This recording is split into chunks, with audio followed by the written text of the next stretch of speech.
Ya kalli sarki ya ce, ranka ya daɗe don Allah idan na faɗa ma gaskiyar dalilin da ya sa wannan akuyar tawa ta haifi ‘ya'yan mutane, za ka bar ni in tafi da su? Sarki ya kalle shi ya ce, idan dai har ka faɗa min gaskiya zan barka ka tafi da su. Baba Audu ya kalli sarki ya ce, ranka ya daɗe, wannan akuya tawa wata rana na kasance ina kwance da ita a cikin ɗakina, duba da yadda na daɗe ina fatar Allah ya sa wannan akuya tawa ta haifu kuma ba ta haifu ba, sai wata zuciya take faɗa min cewa ai ni ma namiji ne zan iya kwanciya da wannan akuya tawa sannan ta haifu.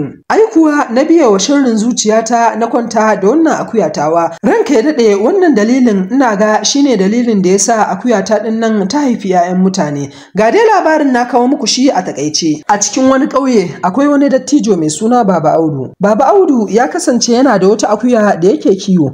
A kullum yakan fita da ita bayan gari domin ta yi kiwo, ta ci abinci, ta ƙoshi. Amma kuma Baba Audu ya kasance yana nuna soyayya kwarai da gaske a akuyan nan tasa, wanda har ya kasance wata rana tare ma yake kwana da wannan akuyar tasa a cikin ɗaki. Wata rana yayin da ya je da ita kiwo sai ya lura da bisa alamu cewa wannan akuyar tasa fa yau tana ƙoƙarin haifuwa, wanda ya daɗe yana fatan Allah ya azarta shi da wannan akuya tasa ta haifu. Sannan kuma a kullum fatansa shine akuyar nan lokacin da za ta haifu ta haifi 'ya'ya biyu. Yau kuma gashi ikon Allah akuyar tasa tana ƙoƙarin haifuwa, sai dai kuma yana zaune yana ganin ikon Allah, yana jira ya ganin akuyar nan tasa 'ya'ya nawa za ta haifa. Bayan wani ɗan lokaci kuwa sai ga abin mamaki, akuyar tasa ta haifi 'ya'ya biyu, amma abin da zai baku mamaki fa shine 'ya'ya biyun nan da ta haifa ba fa 'ya'yan dabbobi ta haifa ba, 'ya'yan mutane ta haifa. Ya zo ya kalle su da mamaki yana ganin cewa lallai fa akuyar nan tasa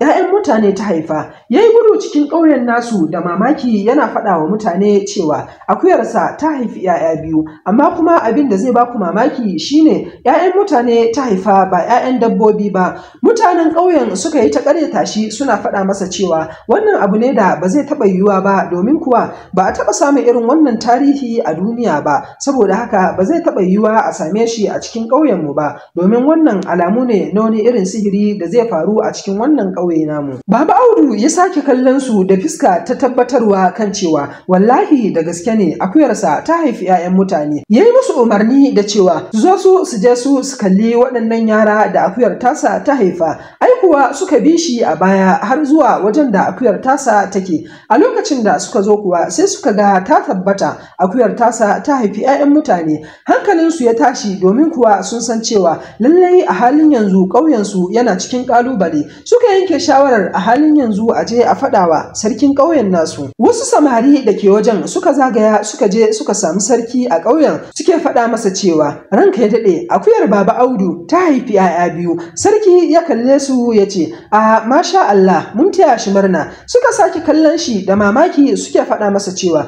ai ranka ya daɗe, abin da zai baka mamaki shine 'ya'yan da ta haifa fa ranka ya daɗe ba 'ya'yan awakan ta haifa ba ranka ya daɗe. Ya tambaye su cewa to idan ba 'ya'yan awakai ta haifa ba 'ya'yan me ta haifa? Suka kalle shi suka ce ranka ya daɗe, wallahi 'ya'yan mutane ta haifa. Sarki ya kalle su da mamaki ya ce wannan abu ba zai taɓa yiwuwa ba a ce akuya ta haifi 'ya'yan mutane. Wannan abu ne da ba zai taɓa yiwuwa ba, domin kuwa ba a taɓa samun irin wannan tarihi a duniya ba, kuma ba zai taɓa yiwuwa ya faru a cikin ƙauyena ba, domin kuwa wannan wani alamu ne na sihiri da zai iya yin tasiri a cikin ƙauyenmu. Suka sake kallon sarki suna masu tabbatar masa da cewa wallahi su ma sun kalli 'ya'yan da ta haifa. Sarki ya yi umarni kan cewa a je a zo masa da akuyar sannan kuma a tafo da 'ya'yan da ta haifa. Suka zo suka faɗa wa Baba Audu kan cewa sarki ya buƙaci a je masa da akuyar sannan kuma a je da 'ya'yan da ta haifa duk gaba ɗaya. Baba Audu ya bi su a baya aka zo har gaban fadar sarki.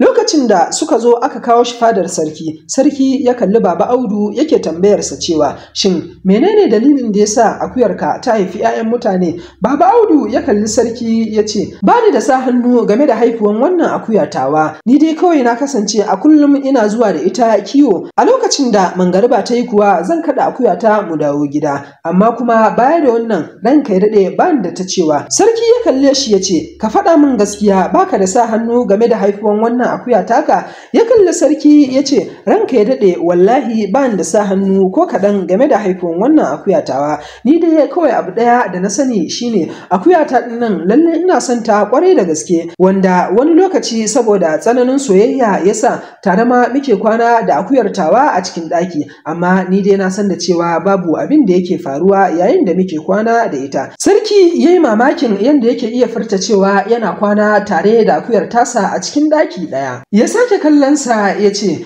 ba za ka faɗa min gaskiya dalilin da yasa akuyar takan nan ta haifi 'ya'yan mutane ba? Baba Audu ya kalli sarki ya ce, ranka ya daɗe wallahi maganar da nake gaya ma ɗin nan ita ce magana ta gaskiya bisa abin da na sani. Sarki ya kalle shi ya ce, lalle kam zan yi bincike, sannan kuma waɗannan yara ba zan barka ka tafi da su ba. Zan tsawaita bincike a duk lokacin da kuwa na gano cewa kana da sa hannu game da haifuwan wannan akuya taka, lallai zaka kummata zan yanke ma hukunci mai tsanani wanda zaka yi da na sani.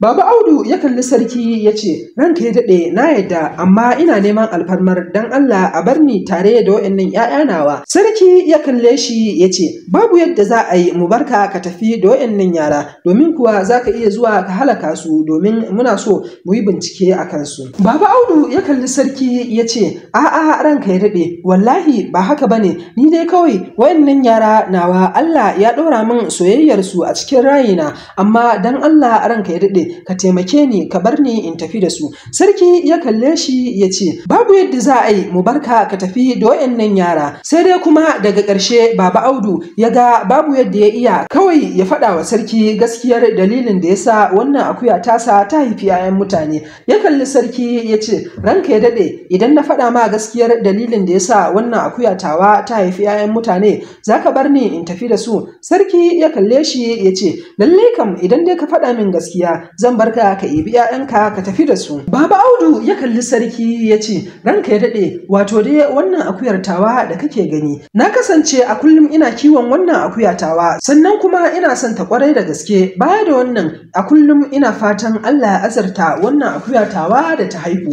sai dai kuma babu taure wanda zai sa wannan akuya tawa ta haihu. Wata rana muna kwance da ita a cikin ɗakina, sai wata zuciyar take faɗa min cewa ai ni ma namiji ne zan iya kwanciya da wannan akuya tawa sannan ta haifu. Ai kuwa na biye wa sharrin zuciyata na kwanta da wannan akuya tawa, wanda wannan abun shine yasa nake tunanin akuyata ta samu ciki har ma yanzu ta haifi 'ya'yan mutane. Sarki da sauran dukkan mutanen da suke zaune a cikin fadar suka kalle shi da mamaki, suna jin irin yadda yake furta irin wannan magana. Sarki ya kalle shi ya ce, lalle kam kayi asara aikuwa, za mu yanke ma hukunci daidai da abin da ka aikata. Baba Audu ya kalle shi ya ce, ranka ya daɗe ai kai ka ce na faɗa ma gaskiya, za ka bar ni in tafi da wayannan yara nawa. Sarki ya kalle shi ya ce, ya za a yi mu barka ka tafi da wayannan yara? Ai in muka barka ka tafi da su lallai cutar da ka mana ta yi yawa, babu yadda za a yi mu barka ka tafi da su. Ya kuma abota sauraro na, a nan za mu dakata da kashi na farko kafin kashi na biyu.